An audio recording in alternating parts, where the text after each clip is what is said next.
The thing that I found interesting about the Xpector project, I didn't really approach it at first from a metaverse thing. The metaverse is super fascinating in here.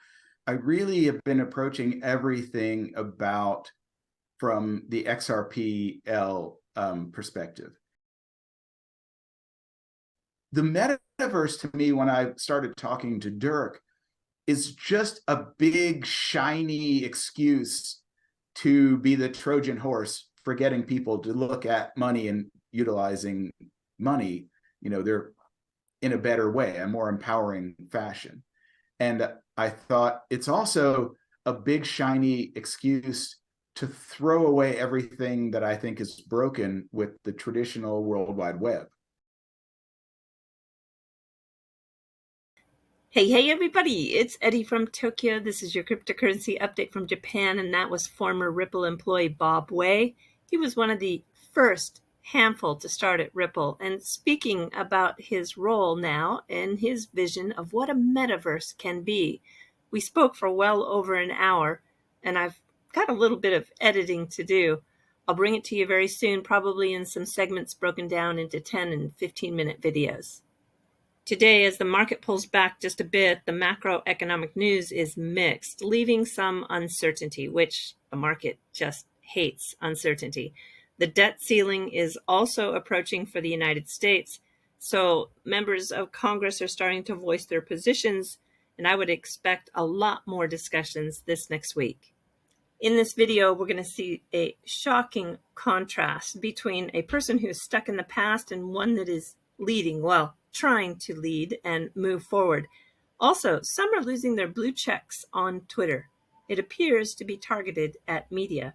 And you're going to learn something very interesting about ODL, that's on-demand liquidity that uses the digital asset XRP. And what is going on with Coinbase? Really? Are they really leaving the US? Things are looking good, however, for the EU. They took a big step forward with sensible, progressive approach to crypto regulation. There's going to be a lot of building in that part of the world. That brings jobs and improved opportunities. They just cleared the way for regulation that takes effect in 2024. It's called MiCA, and it provides clear licensing for wallets and exchanges.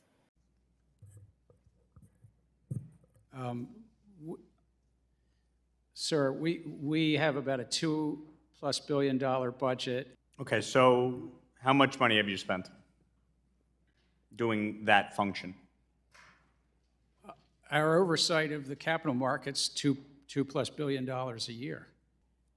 Does the SEC deserve any culpability in the collapse of FTX?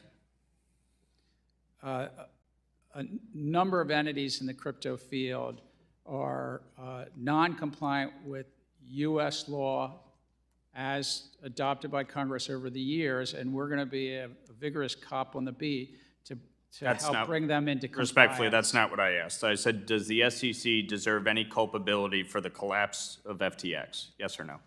Look, I think that when people are defrauding the public, we go after them, and that's what we've done here You're not and answering my elsewhere. question. You're not answering my question. I'm asking you a very simple, straightforward one.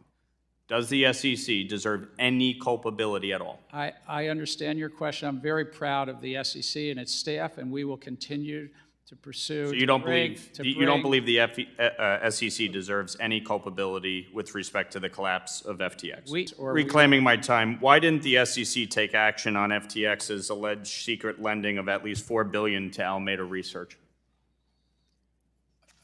Again, I'm not able to talk about specific companies or investigations. I would just like you to answer my question, but that's fine. I would just remind you, at a Bloomberg conference, you said you don't trust industry participants to provide honest feedback. So do you actually benefit from comment periods or no? Yes, we very much benefit. So you take back your comments where you said you don't trust their feedback? The feedback that we get is helpful, and it's part of a robust input from the public. So you do trust their feedback? Your quote was, you don't trust industry participants to provide honest feedback. Do you or don't you? We rely on that feedback as part of our ongoing engagement. The gentleman's with the time has public. expired. Your obfuscation is amazing. Congratulations. Nobody could get a straight answer from Gensler. And Chip says here on Twitter, Gensler faced a tough hearing this week, appearing incredibly unprepared. No softball questions from the blue team. Unable to answer simple yes or no questions without self-incrimination. It was a pathetic showing. Gensler is just another empty suit. I reclaim my time. Well said, Chip. And you know, Chip and Jeff have a new NFT project. I'm going to be looking into that, learn more, and talk about what they're doing with the Yetis. Coinbase is going to be licensed in Bermuda, and they will be able to launch a wide range of products with this offshore license. Unfortunately for Americans, they currently won't be able to use those products, but I think the shareholders of the Coinbase stock should be rewarded. Bermuda was chosen as it has a highly respected and experienced financial regulator. I was on a panel with Ellie yesterday, and it was very fun. There was thousands of people who showed up, maybe because Jeremy was there, Jeremy Hogan. Yes. Yeah, boy, does everyone wish he would do videos again. But I noticed that Ellie this morning said that she lost her blue check mark, and she's not going to pay the $8 a month just to prove who she is. So I guess that they, being Twitter, is asking for more verification on the person behind those blue check marks when it comes to media, because it appears media is targeted. Frank Chaparro lost his check mark, and there is a person that I follow in Japan who writes for the Japan Times. She also lost her check mark. So I don't know. I guess it's a part of the verification process, which I think for media maybe is not such a bad idea, but at the same time, it feels a little targeted. For those who track the on-demand liquidity, which uses the digital asset XRP as a bridge, we have some interesting information coming from Neil Hartner. He's an engineer and works with ODL. And it was his take that Tranglo, which is an ODL provider, Ripple took a 40% stake in the company. They're very active in the Southeast Asia region. He believes that they are a minor part of Ripple's volume, only in single digits. And that was interesting. But also here, take a look.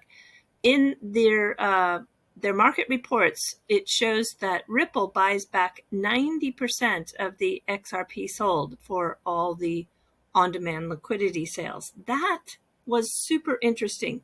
So I asked if that 90% of XRP that he mentions gets repurchased and made available for ODL use again, how quickly does that happen? You know, so if it's a programmatic buy and sell, would it happen in a few seconds? Because we know settlement is 3 to 5 seconds. So I'm kind of curious how quickly that XRP comes back into a pool that can be used for ODL again. Because many of us in the XRP community, based on very old narratives from Ripple, thought years ago that the possibility was, with adoption of on-demand liquidity, banks would hold the digital asset. But I don't think this is the case. I mean, we see that Ripple is using a wallet now, and XRP can be used without exposure to the digital asset. So the buy and sell settlement with the help of digital wallets and partner exchanges, that supply and demand is basically unaffected. So that was the reason that I asked the question. And yeah, we'll see how many times we can guess that an asset could be used in a bridging flow, let's say, within a 24-hour period. Our payment system, you got Apple Pay, comes right out of your checking account. It's not as good as what the crypto world promises they'll deliver in some future decade, but it's way better than what the crypto world delivers now, and I am sure that payment systems using the dollar will get better. So what is the problem? In the current environment, we are failing at making this happen as a country. Our regulation is currently chaos for stablecoins. If I am an issuer and I want to create a stablecoin, I technically don't know if I'm going to be answering to a state regulator, a federal banking regulator, the SEC, the CFTC, and it puts you in the same position as if you were out with friends and you were going to play, some sports game, and somebody tells you, well, we may enforce the rules of baseball or football or basketball, and we're not going to tell you which in advance, and maybe some of them will all apply at the same time. It's unworkable. The problem is it's damn hard to cheat on your taxes, and it's damn hard to run a drug sales operation with the US dollar. As blockchains have a significant degree of transparency that's not present in markets like actual cash markets, right? When somebody transacts on a blockchain, it's public. We may not always know right now who transacted, but you know the amount, the time, the wallets they traded with, what they sent back and forth.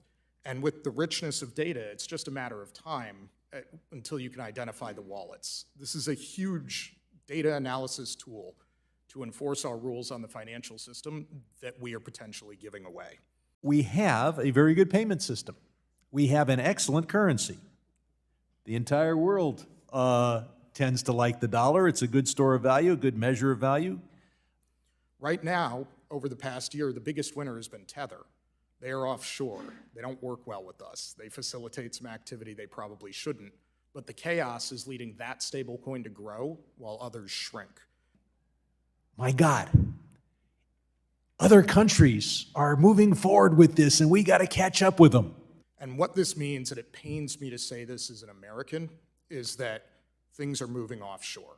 I can say this with certainty because I advise my clients right now to do exactly that. There are other regimes with significantly more regulatory clarity than what we have provided here. The other thing that's happening is other countries are moving into this space. Just this morning before the hearing, I saw news that Russia is exploring legislation to formalize their ability to transact in crypto. If we don't take the field, others will do so before us, and they may not be doing it in ways that we like.